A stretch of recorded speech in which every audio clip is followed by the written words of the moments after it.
યુગ ઋષિનો સંદેશ। મન ચંગા તો કથરોટમાં ગંગા।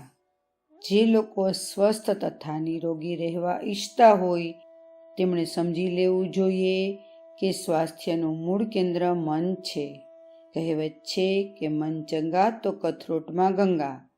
જો મન પવિત્ર અને પ્રસન્ન હોય તો કથરોટ જેવા તુચ્છ સાધનમાં પણ ગંગા જેવા દુર્લભ તત્વો ભરી શકાય છે।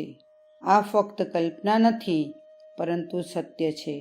પોતાની સ્થિતિ પ્રમાણે તમને જે ભોજન મળે તે પવિત્રતા અને પ્રસન્નતાપૂર્વક ગ્રહણ કરો। દરેક કોળીઓ ચાવવાની સાથે તેમાં અમૃત તત્વ ભળી રહ્યું છે એવી ભાવના કરો। જમતા પહેલા અને પછી ભગવાનને પ્રાર્થના કરો કે આ અન્ન મારા માટે કલ્યાણકારી બને અને મને અમૃત તત્વ પ્રદાન કરે। એમ કરવાથી તે અન્ન આપણા માટે ખૂબ પૌષ્ટિક તથા બળવર્ધક બની જશે। દૈનિક જીવનમાં મનને એવી સ્થિતિમાં રાખો કે તે પ્રસન્ન રહે।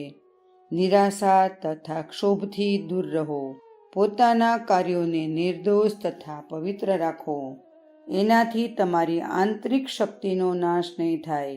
નિર્ભય તથા નિર્દ્વંદ રહો જેથી રોગ તથા શોકથી દૂર રહી શકો। કહેવાય છે કે ભૂતોને જ્યાં બોલાવવામાં આવે છે ત્યાં જ જાય છે, એ જ રીતે રોગો પણ જ્યાં તેમનો આદર થતો હોય ત્યાં જ જાય છે। જે લોકો રોગોનું સ્વાગત કરતા નથી કે તેના વિશે વિચાર પણ નથી કરતા તેમને ત્યાં તેઓ કદાપી જતા નથી। દુર્ગુણો તથા કુવિચારો માટે તમારા મનના દ્વાર કદાપી ના ખોલશો, કારણ કે તેઓ જ રોગ તથા શોક માટે જવાબદાર છે।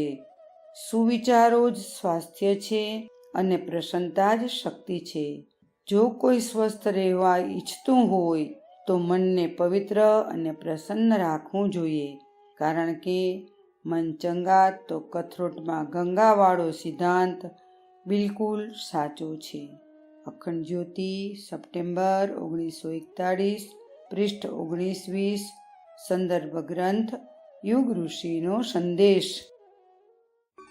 શાંતિકુંજ વિડિયો ગુજરાતી યુટ્યુબ ચેનલને સબસ્ક્રાઇબ કરો તથા બાકીના વિડિયોઝનો લાભ લેવા માટે બેલ આઇકન જરૂર દબાવો। ધન્યવાદ।